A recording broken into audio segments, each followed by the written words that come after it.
Hello, my YouTube friends.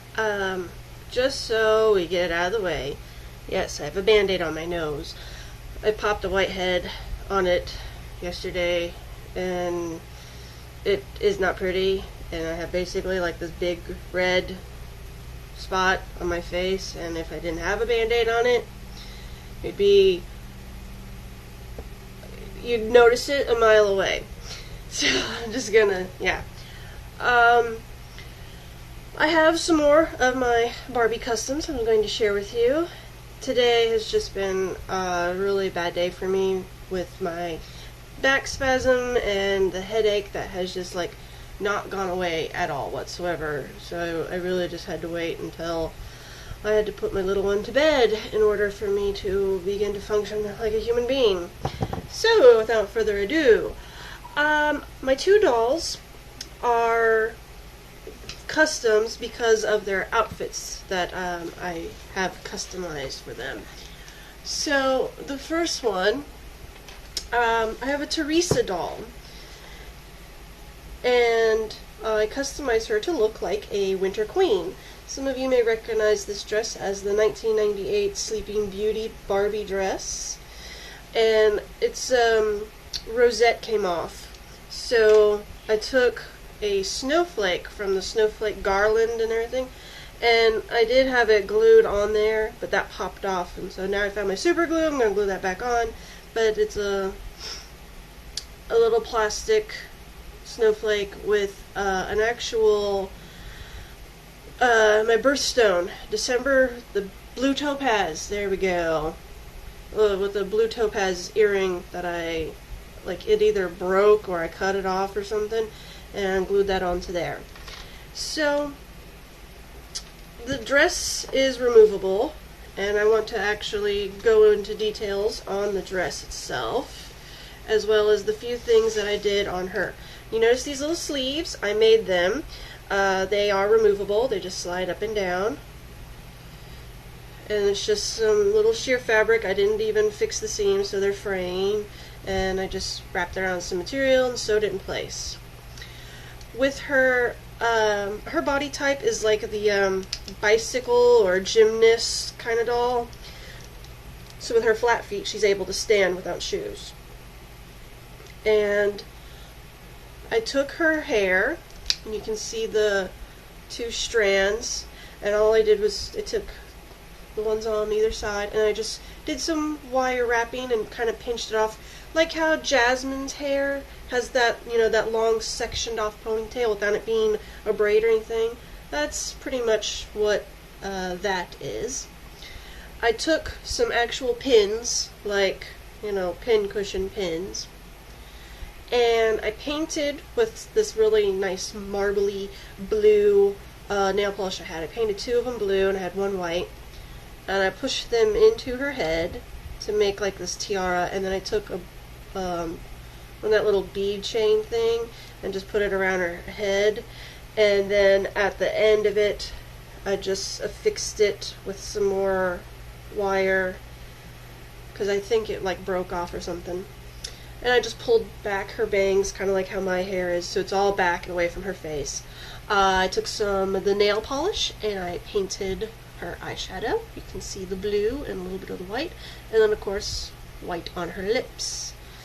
Teresa always has like a tan complexion with brown hair, and so I thought for once I would go with a different contrast of a winter queen always being pale skinned with white hair or sometimes black hair, but everyone usually goes for the pale, Disney's Frozen Elsa look when they make a winter queen. So I kind of wanted to do a very down-to-earth looking like type.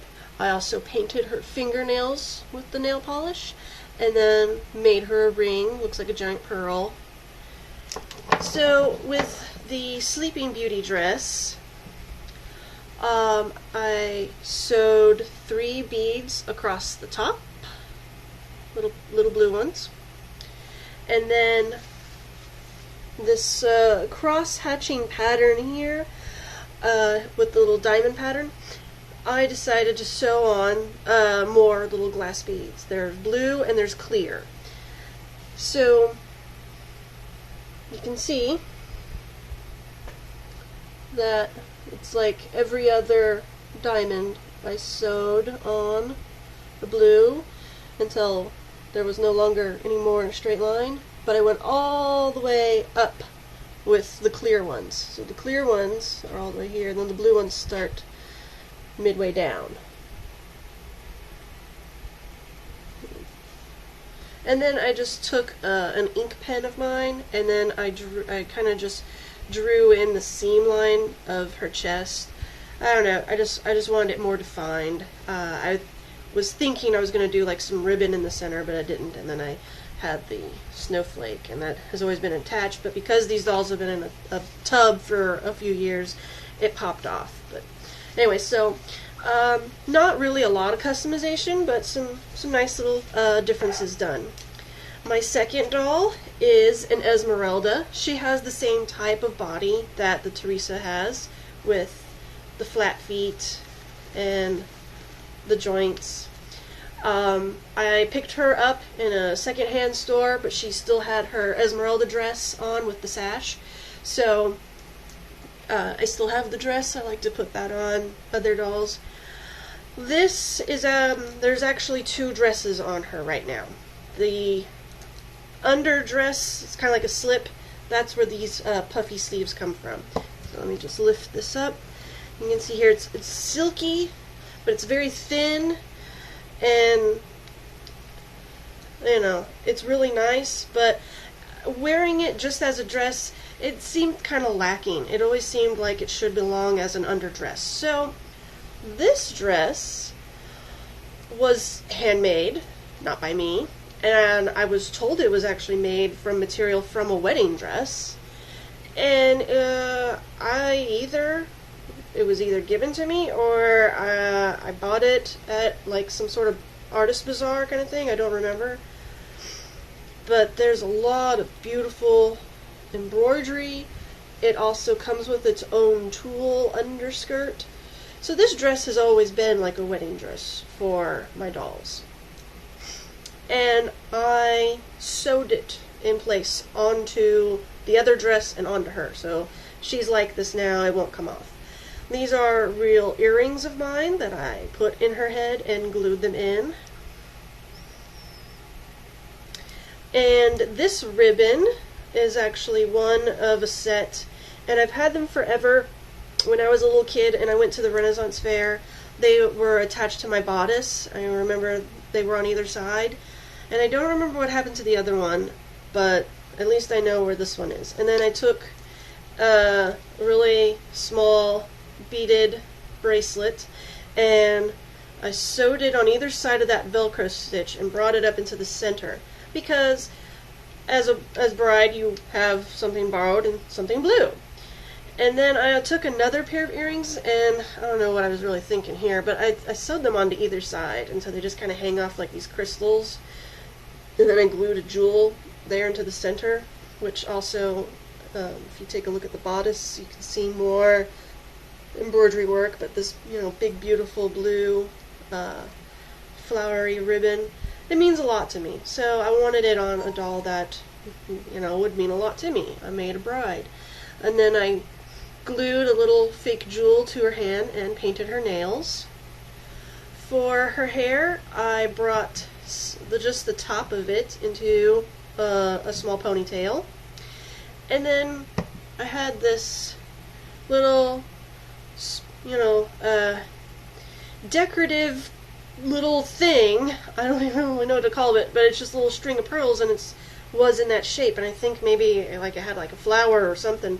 But either way, I had that, and I thought that would make a really nice headpiece. I didn't want to do a veil because there was already so many other details going on. So I just went and I glued that in place onto her head. And then I wanted to give her lips a little shine, so I added that little highlight drop that you see right there, which is a dab of nail polish. So that way when she smiles, it kind of has that light. And I did add some nail polish to her eyes as eyeshadow, the pearly white. And after I made her, I realized, well, she didn't have a groom. So I would pair her up with my Jareth the Goblin King 12-inch tall talking figure, and I would kind of reenact the dancing ballroom scene and kind of pretend that she was my Sarah, because the dress also reminded me with the puffy sleeves. So, but that is the custom that I have done. Basically, I've just customized the dress, and I've thought about having this be removed from her, but I don't know. I haven't really found a doll that I would like to put it on instead and maybe change a few things, but if I do, it would definitely have to be a really beautiful doll that I wouldn't play with so much. But she's able to sit and pose her arms, and I still like that, because when I do have a Ken and I can put him in a tux, I can at least do the whole carrying over the threshold pose and all that. And so that's why I still like her with flexible limbs. I'm not just picking like a fashionista doll to change it out on. Although sometimes she does have a problem standing up on her own because the dress does have a bit of weight. So these two, with their flat feet, I mean, Teresa can stand on her own. Esmeralda has weak knees, so I take a Generation Girl stand so she can still stand, but it still supports, because the saddle style one doesn't quite work so well with her. But that is my customs for this video. Stand, and she fell. Whatever. Okay, anyway, thank you guys so much for watching. I hope you enjoy. Stay tuned for more. Bless you all. Bye.